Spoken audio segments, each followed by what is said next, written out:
My grandson found me through a scholarship database. 22 years old, third year at a state college in Ohio, and he types my name into a search bar looking for a man to blame, and instead he finds a foundation with my face on the homepage.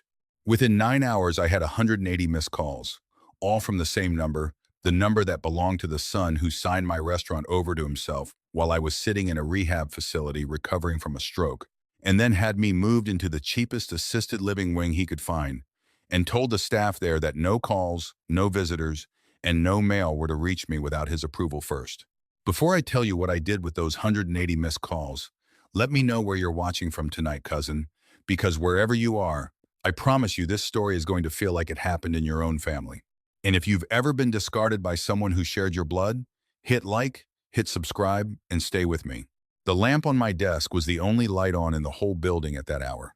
I run a foundation now, one that helps elderly people who've been financially abused by their own families, and most nights I'm the last one to leave, sitting alone in an office on the 9th floor with a view of a city that never once thinks about people like I used to be. My phone had been buzzing on the desk for the better part of an hour, first as a low hum I ignored, then as a relentless, angry vibration that walked itself across the wood grain toward the edge. I picked it up, 180 missed calls, all from Marcus, my son. I hadn't heard that ringtone in 4 years. Not since the day I came home from 6 weeks in a rehabilitation hospital, weak on my left side, cane in hand, and found a moving truck backed into my own driveway. Not since Marcus stood on the porch of the restaurant I had built with my own 2 hands over 31 years, the restaurant my late wife Dolores had bled into right alongside me and told me I wasn't fit to run it anymore. Not since he handed me an envelope with $200 in it and said, "You'll be more comfortable somewhere they can take care of you, Dad." He didn't say goodbye. He got in his car. His wife Renata didn't even look at me through the windshield. I let the phone buzz one more time before I answered it, and I said nothing. I just held the receiver to my ear and listened to the ragged, uneven breathing on the other end, the sound of somebody who had been crying for a long time and trying to stop. "Grandpa?" The voice cracked on the second syllable. It hit me somewhere under the ribs, a place I thought had gone numb years ago. "Grandpa? Is that you?" It was Elias, my grandson. The last time I'd held that boy, he was 8 years old and missing his front teeth, sitting on a stool behind the counter of my restaurant, stacking sugar packets into a tower while I flipped eggs 12 feet away. I hadn't heard his voice since he was 12. Marcus had made sure of that. "It's me, Elias," I said, and I was surprised by how steady my own voice sounded, considering what was happening inside my chest. "It's really me," he broke. Not cried broke, the kind of sound that comes out of a person when 4 years of somebody else's version of the truth collapses all at once. "They told me you left," he said, gasping between words. "They told me you got sick in the head and wandered off, that you didn't want to be found, that you didn't want anything to do with us anymore." I did a project for my nonprofit management class. We had to research a real foundation, and I typed in your name just to see if maybe you were still. And there's a video of you cutting a ribbon at a senior center in Toledo, Grandpa. There's an article that says you gave $400,000 to fight elder financial abuse. There's your face. And they told me you were gone. They told me. His voice fractured entirely. I closed my eyes. Outside my window, the city lights blurred into something soft and formless, and for a moment I let myself just breathe. "Your father made a decision 4 years ago," I told him. Quiet, level. "He decided to take what your grandmother and I built, and he decided that the easiest way to do it was to make everyone believe I had lost my mind. I did not lose my mind, Elias. I lost my restaurant. I lost my home. I lost 4 years with you, but I never lost myself." Elias was still trying to speak, still trying to ask me 1,000 questions at once, when I heard it, the sound every grandparent who has ever lived this particular nightmare knows in their bones. A door slamming open. A sharp intake of breath from the boy. A voice in the background, sharp and demanding, saying, "Give me the phone. Give me the phone right now, Elias." There was a scramble, plastic scraping against something, and then a new voice came through, breathless and performing something that was supposed to sound like relief. "Dad?" Marcus said. "Dad, is that really you? Oh my God, we have been trying to find you for years. We filed a missing persons report. Dad, please just tell me you're okay." I sat very still. My heart did not race. That surprised me a little. Honestly, I'd imagined this moment more times than I'd like to admit. lying awake in a room that smelled like antiseptic and somebody else's dinner, and I always thought if it ever came, I'd feel something enormous. Instead, I felt almost nothing at all. Just a cold, clean clarity, the way a lake goes still and clear right before the first frost. "You didn't file a missing persons report, Marcus," I said. "You moved me into Willowbrook and told the front desk I wasn't allowed visitors or outside calls. I have the paperwork. I have your signature on it." There was a silence that told me everything. "Dad, listen to me," he said. And now the performance dropped a register, got faster, more urgent. We need to talk. Not on the phone. In person. There are things you don't understand, things that happened with the restaurant, with the loan. I can explain everything. I swear to you, I can explain everything. Just tell me where you are." "The loan?" I repeated. "Dad, please, I'm in trouble. Real trouble. If we don't fix this in the next 2 weeks, I could lose everything. I could go to prison, Dad. I need you." His voice was shaking now, and underneath the shaking was the same thing I'd heard in his voice the day he handed me that envelope with $200 in it, dressed up now as desperation instead of triumph. Not love. Need. The need of a man who had just discovered that the father he threw away was worth finding again. I pulled the phone away from my ear and looked at it glowing there in my palm, my son's voice still tinny and pleading through the speaker, and I hung up. The room went quiet. I set the phone face down on the desk and sat with my hands folded in my lap for a long time, watching the city lights, thinking about a man who had once believed his son loved him, and a man sitting in this office now who understood something different. The first move had been Marcus's, 4 years ago, on that porch. This next one was going to be mine. I want to go back, though, because you should understand exactly what 4 years ago looked like, so you understand exactly what I was dealing with when that phone rang. My name is Walter. I opened Sabino's, name for my father, who came over from Sicily with nothing but a knife roll and a recipe for braised rabbit in 1989 in a strip mall in Youngstown, Ohio, with $11,000 I'd saved working double shifts as a line cook for a decade. Dolores did the books, ran the front of house, remembered every regular's name and their kids' names and whether they liked their bread warm or cold. We built that restaurant into something that mattered to people. 3 generations of the same families ate their anniversaries there. We put Marcus through college on the strength of that restaurant. We paid off our house. We thought we'd built something that would outlast us both. Dolores died of pancreatic cancer 11 years ago. I kept the restaurant running because it was the only thing that still smelled like her. The garlic, the bread, the particular way the evening light hit the booth where she used to sit and do inventory. Marcus started coming around more after she died, which I mistook, foolishly, for grief bringing us closer. It wasn't grief. It was reconnaissance. I had a stroke on a Tuesday morning, mild as strokes go. Weakness down my left side, some trouble finding words for a few days. The doctors said with rehab, I'd likely regain almost everything, and I did. But Marcus used those 6 weeks. He had power of attorney. I'd signed it years earlier. Standard estate planning, never imagining it would be turned into a weapon. And while I was relearning how to grip a fork with my left hand, he sold Sabino's to a developer who tore out the booths and put in a vape shop. He drained the business account. He sold the house Dolores and I had lived in for 30 years. And when I came home expecting to recover in my own bed, he was standing on what used to be my porch with an envelope and a decision he'd already made for me. "You'll be more comfortable somewhere they can take care of you," he said. As if I hadn't just spent 6 weeks proving I could take care of myself. As if his wife Renata, standing behind him in a coat that cost more than my monthly rehab copay, hadn't been the one whispering in his ear for a year about how much easier things would be once Dad was settled somewhere. Willowbrook wasn't a bad facility. That's the part that still catches in my throat sometimes. It wasn't cruelty of the dramatic kind. No one was unkind to me there. It was just a room, and a schedule, and a slow erasure. Marcus had told them I had no other family who should be contacting me, that I got confused and agitated when people called, that it was for my own good. I found out later he told Elias I'd had a breakdown and didn't want to see him. My own grandson believed for 4 years that I had chosen to disappear from his life. $200. That's what I walked into Willowbrook with. $200 in a body that still shook sometimes on the left side when I was tired. I want you to understand something about people who've spent their whole lives building things with their hands, though. You don't forget how. Even in that room, even in that first month when I was angrier and more hollowed out than I have ever been in my life, some old, stubborn part of me started doing what I'd always done. I started paying attention.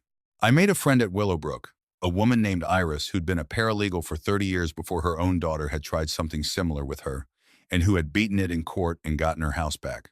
Iris looked at my paperwork, at the power of attorney, at the way Marcus had structured the sale, and she said one sentence that changed the rest of my life. She said, "Walter, what he did to you isn't just cruel. Most of it isn't even legal, and I think you can prove it." It took me 3 years.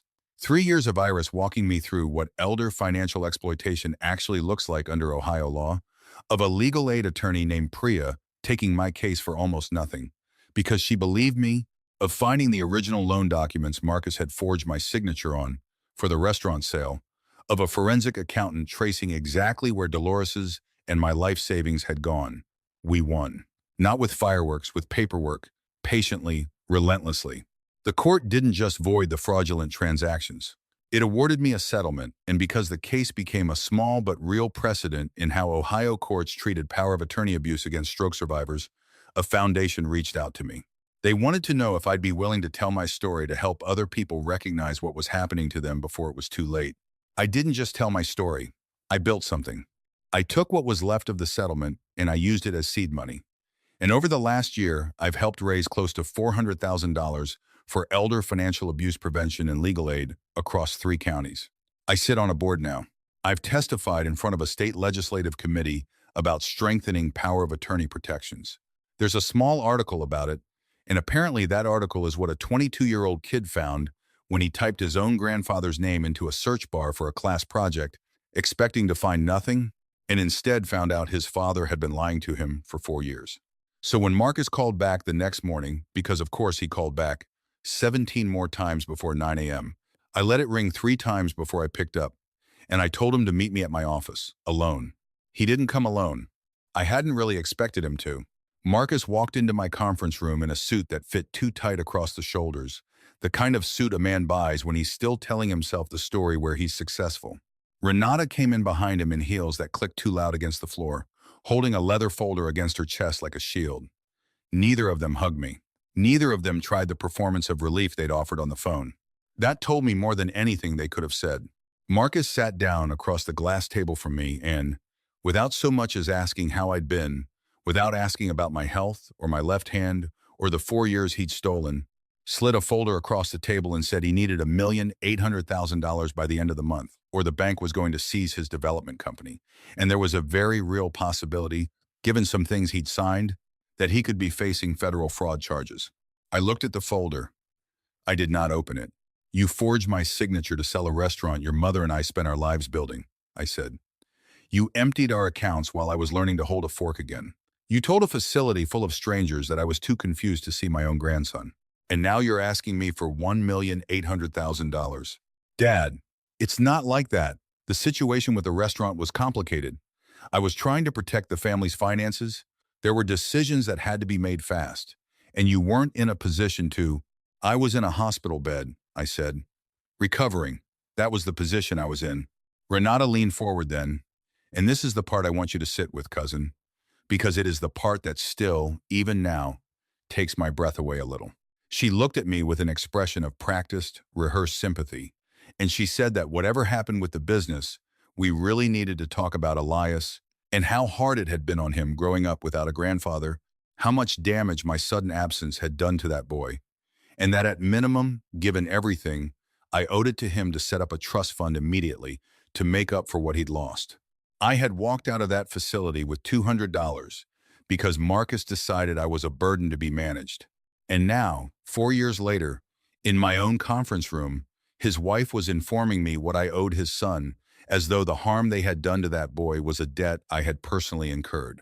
I did not raise my voice. I have found, over the last 4 years, that I don't need to. Elias found me. I said, "Because you told him I abandoned him. You are the reason he grew up without a grandfather. Not a stroke, not confusion.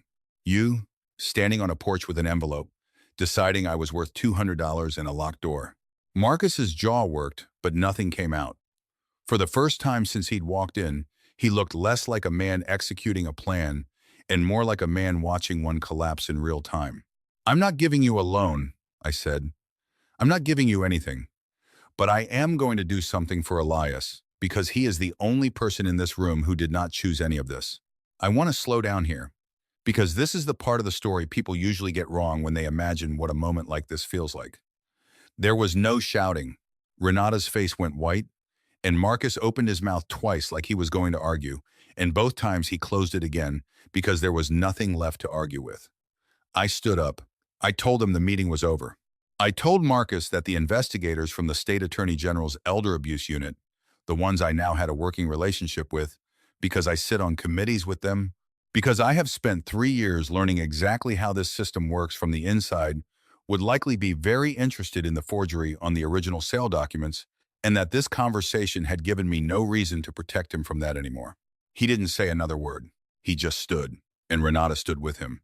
And they walked out of my building the way people walk when they finally understand that the story they'd been telling themselves for 4 years was never true.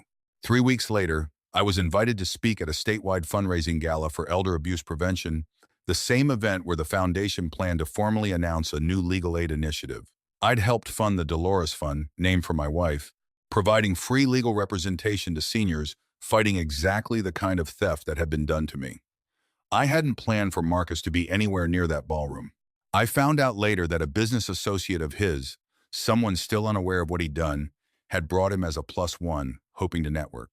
Marcus didn't know I would be the one standing at the podium until the lights came up and he saw my face. I watched him go pale from the third row. I watched Renata's hand tighten on his arm, and I did not point at him. I did not name him. I told the room, calmly, about a man who once believed the people who loved him would protect him, and who learned instead that some people will smile at you while planning exactly how much of your life they intend to take. I told them about a stroke, and a porch, and $200, and a grandson who spent 4 years believing a lie. I told them that the Dolores Fund existed so that no one else in that position would have to spend 3 years clawing their way back the way I did, that they would have a lawyer on day 1 instead of year 1. The room gave me a standing ovation. Marcus did not stay for it.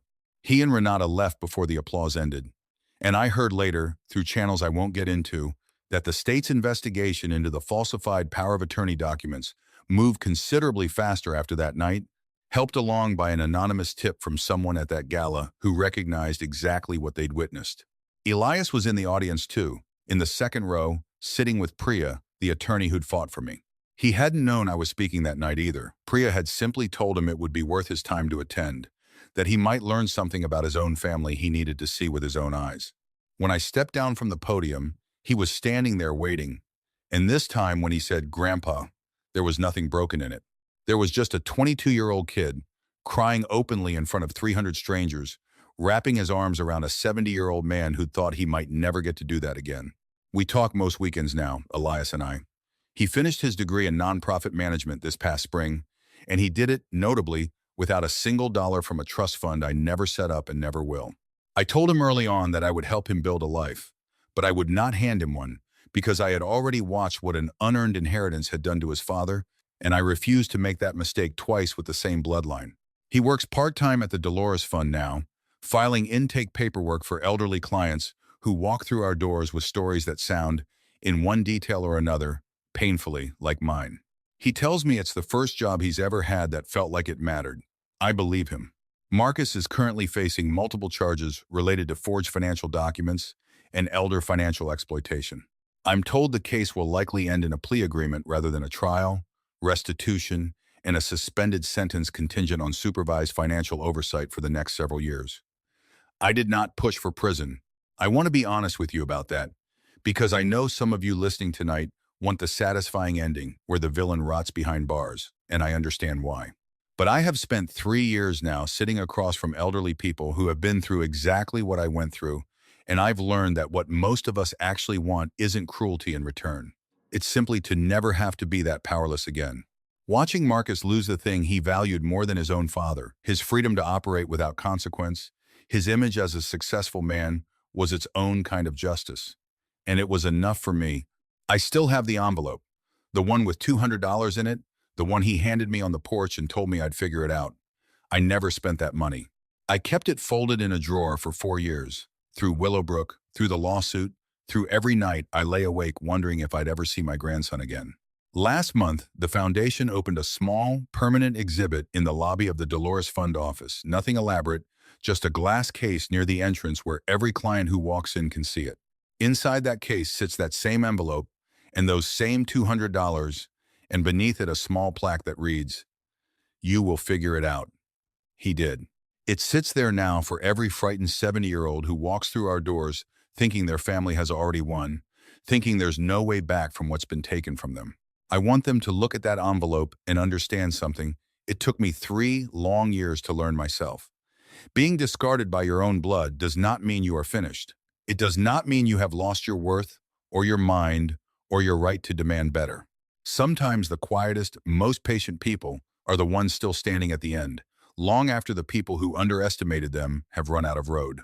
Some evenings now, I still go back to what's left of the old neighborhood, and I stand across the street from the building that used to be Sabino's, now a vape shop with fluorescent lighting, where the warm yellow glow of my father's restaurant used to spill out onto the sidewalk. It doesn't hurt the way it used to.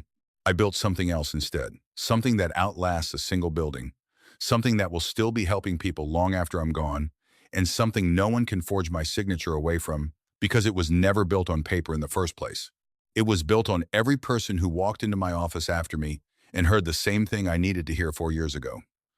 You are not finished, and you are not alone. If there's one thing I hope you carry with you tonight, cousin, it's this.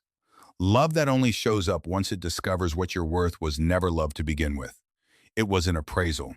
Real family does not require you to prove your value before they show up for you. They show up first, and the worth reveals itself in the showing up. I lost a son to greed I never saw coming, but I got my grandson back, and I built something out of the wreckage that's already helped more people than Marcus ever will in his whole life. If you believe respect has to be earned, and blood alone was never enough to guarantee it, tell me in the comments where you're watching from tonight. Hit like if you've ever had to rebuild from nothing at an age when the world tells you it's too late to start over. And subscribe, cousin, because I promise you, this is not the last story like this one I have to tell.